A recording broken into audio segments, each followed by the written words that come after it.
So, okay, on the Republican front, back again to the midterms, there is a swing in the Republican direction. Who's at the forefront of the swing? Who is it that's whose votes are moving at the moment, and why? Well, who's really moving are working class folks, both men and women, but particularly working class men, and across, by the way, different racial demographics. What you see is working class Hispanic men, working class African American men, particularly younger working class African American men, and then working class white men are moving in a big way towards the Republican Party. This actually really started with Donald Trump in 2016. You saw an acceleration of it in 2020 with Trump among voters who were Hispanic working class voters and African American working class voters, again, especially men. And you see the same thing continuing and maybe even accelerating in the midterms. So there's a big switch. And Jordan, it's a huge change for the Republican Party in my lifetime. I'm 42. It's a big change in my lifetime where right now, increasingly, the base of the Republican Party in the United States is working class voters, blue collar voters, we often say in America. And that has not been the case for most of my lifetime. And I think right now what you're seeing is Republican leaders are having a hard time wrapping their heads around that. Right. You see this to a certain extent in Britain too. In Canada as well.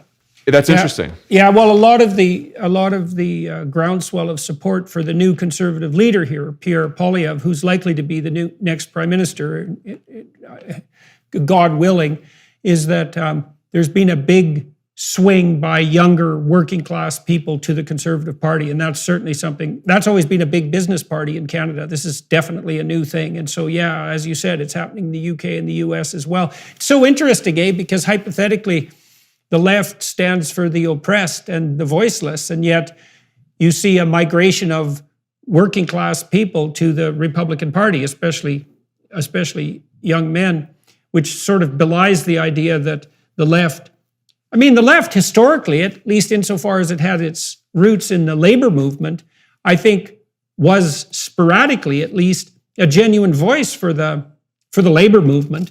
But the fact that all the working class people are stampeding over to the conservative side seems to indicate in some fundamental sense that the left has lost the plot.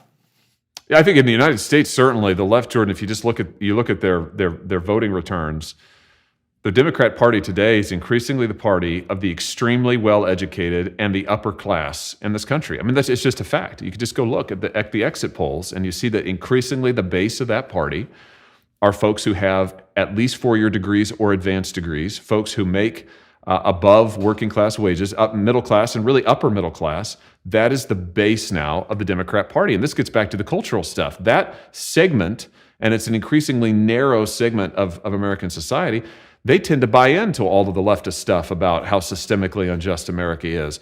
What you have is the vast swath of the American public that says that's not true, and particularly working people say, no. That is not true.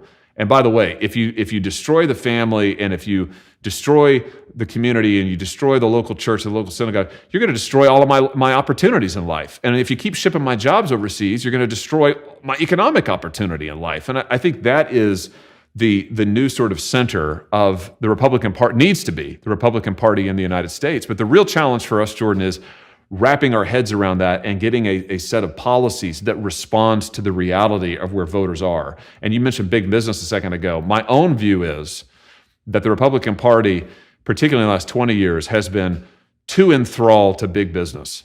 Big business is in many ways an increasingly malign force in America. Listen, I'm a free market guy. I'm a capitalist. I believe in robust competition, but I don't really believe in monopoly. In fact, I don't believe in monopoly at all. And I believe increasingly many of these businesses in the United States, huge multinational corporations, they have monopoly status. They're also woke, and so they're pushing an agenda of economic control and an agenda of social control at the same time. Republicans, I think, need to go out and say no to both of those things. Mm-hmm. Yeah, well, that's a very fascist combination: economic control and social political control at the same time. And so, what do you think's driven the emergence of these larger scale collusionary monopolies? Well, I think a couple of things. Part of it is the economic program of hyperglobalism. I mean, I think that these companies, let's take just the social media companies in the United States, for example, companies like Facebook, or now I guess they want us to call them Meta, I think is an absurd name. But they feel the need. They're based in the United States, but they're multinational corporations. They say that they've got to become absolutely gargantuan and huge in order to compete on a global scale. So the globalization helps drive massive scale. I mean, just gigantic. So they get to be huge. They get to be multinational in size. And then many of these companies in the United States have had special deals with the United States government. And when it comes to the social media companies, the social media companies benefit from special exemptions under American law that no other company does. And so we treat them differently. They've been given special exemptions that are worth billions to them, Jordan, a year since the 1990s. So this combination of government favoritism along with globalization, I think, has led to increasing monopolization. And that's not been good for anybody. It's been bad for competition. It's been bad for innovation. It's been bad for Americans as consumers, but maybe worst of all, it's been bad for them as producers. So that's an interesting platform for conservatives and revolutionary in some sense to concentrate on the local again, to concentrate on the working class, to be concerned about the development of fascistic monopolies at the higher end. It's an interesting, when I talk to Poilievre or watched Poilievre's campaigning in Canada, it's so interesting watching his rallies because they look to me like working class rallies that were characteristic of the labor movement in the 1970s. It's the same people attending. And I think it is this concentration on the local that is driving that rather than concentration on big business, let's say. And so that is an opportunity for conservatives in the US to capture that massive base of 70%, you said, who are fundamentally working class in orientation by actually serving their needs properly. And since the entire infrastructure of Western culture depends in some ways on the integrity of the working class in some fundamental manner, then that seems to be good policy all around. That I think what you just said is absolutely critical, which is that in the United States, the culture that we've been talking about, the culture of work, the culture of family, the culture of faith, that has been and still is a fundamentally middle-class, working-class culture.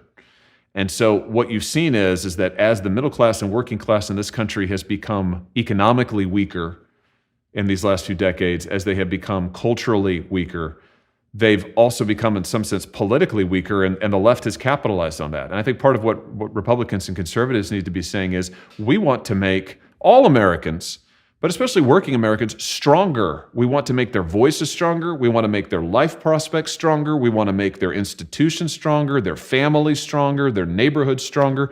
We need to be a party and a movement that says we are for the strength of the working people of this country. We're for, because they're the foundation of this country, and we're for strengthening the fundamentals of America. I think that is a hopeful, forward-looking, affirmative agenda that can be built out and should be built out in a number of different ways. And that's my